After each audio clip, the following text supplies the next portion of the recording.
હાલ ભાઈ ચક્કર મડમ રમી નાખી.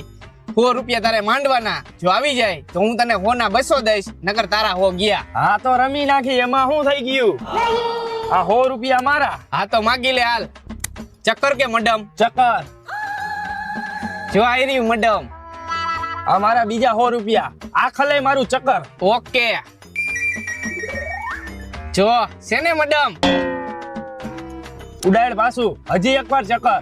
ઓકે કરો મડમ. ઉડાડ પાછું, હજી એકવાર ચક્કર. ઓકે ભાઈ. મડમ છે? હાલે હો, ઉડાડ પાછું, પાછું મારું ચક્કર. કાઈ વાંધો નહીં. પાછું મડમ આવી ગયું. હે ભગવાન, આ છેલ્લા 100 વૈધા હે. આ ખલે તો મને આવું જ જોઈએ. ભાઈ